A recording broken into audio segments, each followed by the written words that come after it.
Welcome to Tales of Honor, a podcast with a mission to tell the true stories of every recipient of our nation's highest military award, the Medal of Honor.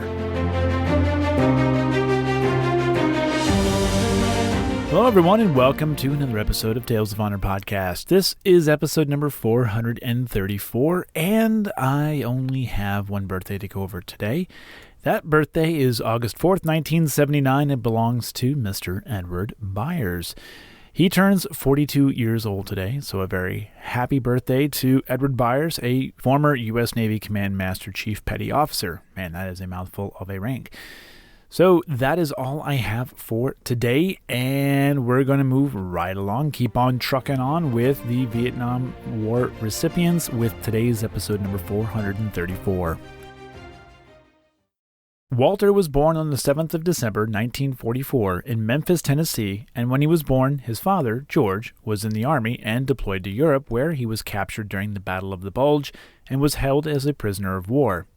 Walter enjoyed to hunt and fish with his father and was a member of the Future Farmers of America, in addition to running track in school.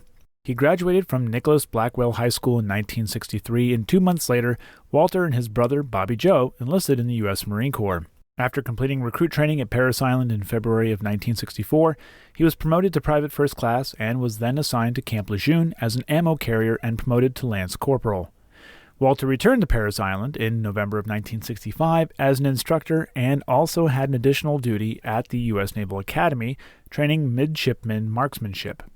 Both Walter and his brother were promoted to sergeant in Okinawa in September of 1966, and by December he would find himself deployed to Vietnam, with his brother not allowed to deploy due to only one sibling being allowed to deploy.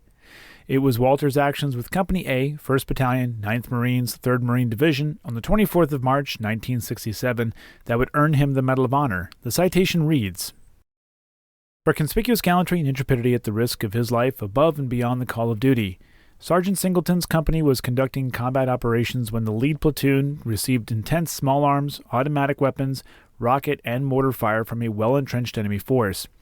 As the company fought its way forward, the extremely heavy enemy fire caused numerous friendly casualties. Sensing the need for early treatment of the wounded, Sergeant Singleton quickly moved from his relatively safe position in the rear of the foremost point of the advance and made numerous trips through the enemy killing zone to move the injured men out of the danger area.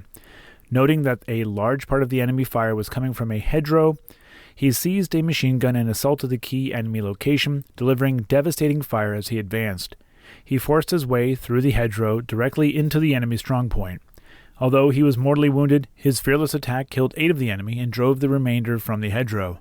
Sergeant Singleton's bold actions completely disorganized the enemy defense and saved the lives of many of his comrades.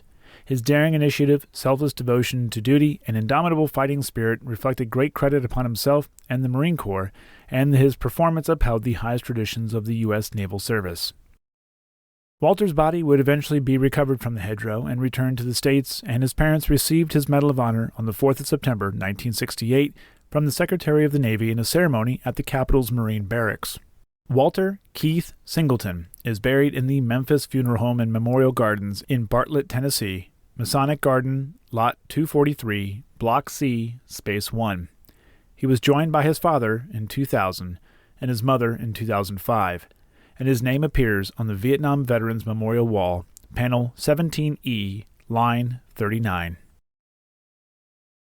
And that was a tale of honor. Thank you for listening to Tales of Honor, and if you enjoyed the show, please be sure to subscribe and tell your friends and family. Tales of Honor is written and produced by Christoph Ambrose, and theme music is Loyalty and Duty by Floruz Music. If you have any questions, you can send an email to talesofhonorpodcast@gmail.com, and please be sure to visit talesofhonorpodcast.com for more episodes and information.